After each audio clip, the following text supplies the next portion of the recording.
first make your origin lines. From the origin line, go down by 10 inches. That is, the length is 10 inches and then the width is going to be 7.5 inches. Please note that the inches are inclusive of sewing allowance. You can also follow the arrows on the screen to guide you. So the next thing, we are going to divide the length that we have, which is 10 inches, into two, and one is going to be 4 inches, the other one is going to be 6 inches. So the upper part is going to be 4 inches, the lower part is going to be 6 inches. It is also indicated on the screen. From the center line, go ahead and mark 1.5 inches from the edge of your paper. Please note that here I made a mistake. I marked 1 inches, but I later went ahead and made the correction and changed it to 1.5. Also from the center line, on the right hand side of the paper, come down by 2 inches, just the way I marked my own. Then on the top line, go in by 2.5 inches like so. And this is me trying to highlight all the lines and points to make sure they are very visible.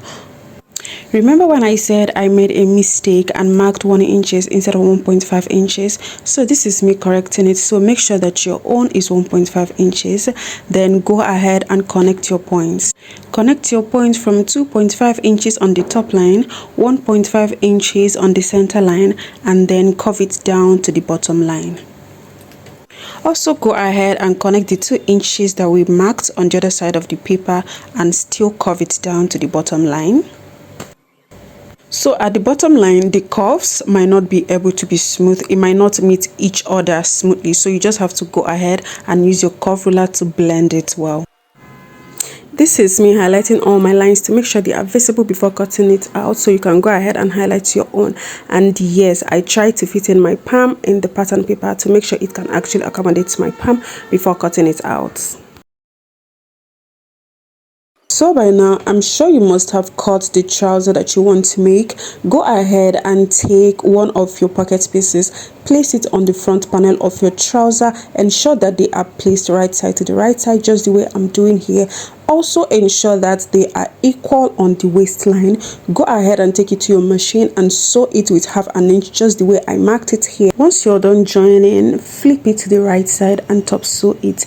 This is to ensure that it relaxes better. Then go ahead and repeat the exact same process with the back panel of your trouser. So once you're done joining your pocket pieces to both the front and the back panel of your trouser, go ahead and join your trouser together with your desired sewing allowance. But for the pocket, you're going to use 1/2 inch sewing allowance to join your pocket. You can as well go ahead, chalk it down, and then use your pin to secure it before sewing it on your machine. As you can see me doing here, I'm joining my trouser with 1 inch sewing allowance, while the pocket, I'm going to use 1/2 inch sewing allowance to join it together. So this is me picking my dart. I do not top sew my dart at this point. I tie it instead. This is a better way to sew a dart.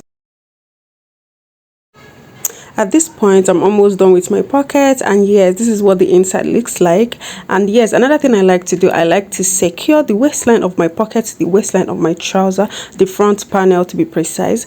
This is to help secure it permanently to the front, and yes, you can go ahead and pin your own and top sew it as well. And ta-da! Our pocket is ready. Look at how neat, how beautiful it's looking. It looks so seamless. It looks so seamless. So this is what the inside looks like, and then this is the outside. Yes, I'm trying to fit in my palm. So yes, this is what it looks like.